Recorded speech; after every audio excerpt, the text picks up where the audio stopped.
안녕하세요. 건국대학교 안과 신현진입니다. 뇌신경질환에서 우리가 OCT를 어떻게 활용을 할 수 있는지 한번 알아보도록 하겠습니다.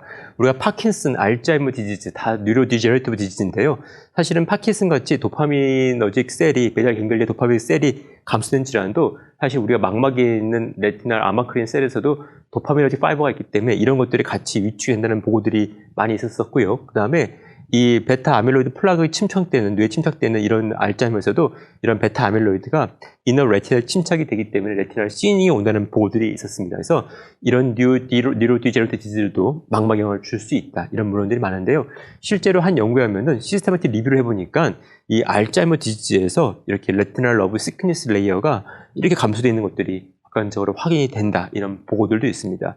그러면 이런 레티널 시크니스, 레티널 러브 파이버 레이어뿐만 아니라 보시는 것처럼 갱글리온 셀 레이어도 역시 마찬가지로 이런 뇌 퇴행성 질환에서 감소를 하고 이런 것들은 뇌 퇴행성 질환의 얼리 사인이자 또 디지즈 액티비티, 듀레이션을 반영하는 지표다. 다시 말해서 알츠하이머가 오래될수록 그다음에 알츠하이머가 심할수록 레티널 러브 파이버 레이어 또한 마큘라의 갱글리온 셀 레이어들이 다 조금씩 감소되어 있고 더 심하다는 것들을 반증하는 거고요. 어떤 경우에는 디지즈 프로그레션, 디지즈가 더 심할수록 이것도 더 빨리 감소하는 어떤 파인딩이 같이 나타나고 그런 것들이 임상적인 스코어라도 콜리션 돼 있다는 논문들이 꽤 보고된 바 있습니다. 멀티플 스클로시스 같은 경우도 대부분 대표적인 젊은 사람들에 나타나는 신경의 염증성 질환이죠. 우리가 보통은 MS 같은 경우에는 릴랩스 에미팅, 좋아졌다가 다시 악화됐다가 이런 형태를 반복하는데요. MS에서 멀티플 스클로시스가 가장 중요한 것은 이 세컨더리 프로그레션, 확 병이 더 이상 조절되지 않고 진행하는 것들을 우리가 막아주는 것이 가장 중요한 치료입니다. 그래서 우리가 보통은 이 인플라메이션을 잘 조절을 해야 되는데 이 MS에서도 중요한 것이 바로 우리 OCT입니다. MS는 우리가 이 릴레싱 레이팅 되면서 세컨더리 프로그레션을 막아주는 것이라 말씀드렸는데요. 이 MS에서도 진단 기준에도 OCT의 크라이테리아가 2024년도 맥도날드 크라이테리아에 포함이 되었고요. 그리고 이미 많은 연구에서 OCT에 따라서 나타나는 갱글리오셀의 시크니스와 RNF 레이어 시크니스가 디지즈의 액티비티와 프로그레션을 반영하고 또 예후와 관련이 있다는 논문들이 있습니다. 한 연구에 하면은 환자를 크로스섹션을 봤을 때 RNF 시크니스가 88 미만으로 감소되어 있고 그다음에 GCIPL 레이어가 77 미만으로 감소되어 있는 경우 또한 RNF 레이어 시크니스가 연간 1.5 마이크론 이상 또한 GCIPL 레이어 시크닝이 연간 1.0 이상 감소되는 경우에 더 디지즈 예후가 안 좋았다 또 진행이 있었다라는 연구들도 있었습니다.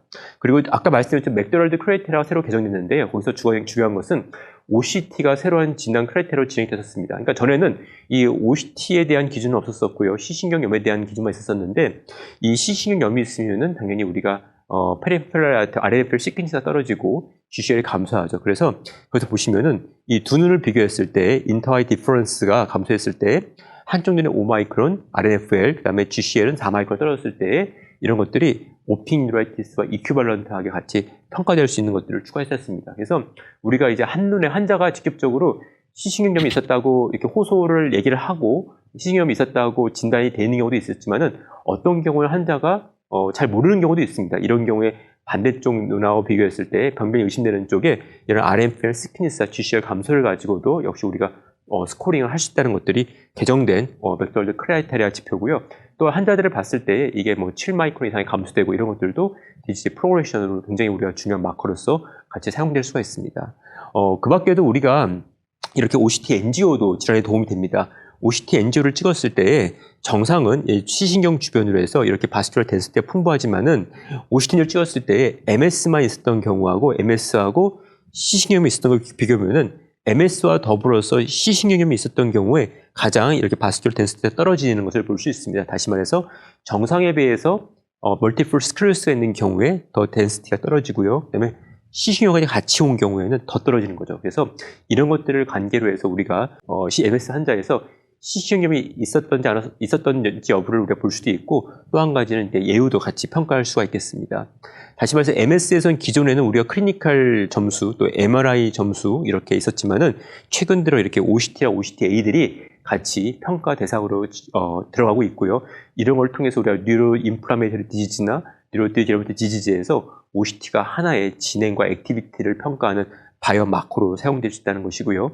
그뿐만 아니라 스트로크 같은 경우에서도, 뇌졸중 같은 경우에도 많은 연구들이 이런 마큘라에 있는 NGO나 아니면 마큘라 시크니스 이런 것들과 다음에 스트로크의 리스크들을 평가하는 코릴레이션 된 연구들이 계속 진행되고 있고, 상당한 많은 연구들에서 연관성을 서로 보고된 바가 있습니다. 그 밖에도 이제 OCT NGO에서 나타나는 이런 바스큘러 덴시티나 이런 것들이 편두통과도 연관이 돼 있고, 다음에 뇌경색의 어떤 그런 예후 인자로서도 같이 평가된 연구들이 진행이 되고 있습니다. 그래서 앞으로도 우리가 이 OCT가 암과뿐만 아니라 이런 뉴로디제너레이티브 디지즈나 아니면은 스트로크나 아니면은 우리가 뉴로 인프라메이티브 디지즈에서 하나의 또 바이오마커로 사용되고 있기도 하고요. 또한 이런 것들이 하나의 예후로 사용될 수 있는 근거가 될 수 있기 때문에 환자들한테 이런 것들을 꼼꼼히 해보고 같이 신유권 선생님이랑 같이 코릴레이션 해가지고 환자의 현재 상태, 또 프로그레션 이런 것들을 리포팅 해주는 것들이 또 저희 신경안과 의사들의 하나의 역할이 아닐까 싶습니다. 감사합니다.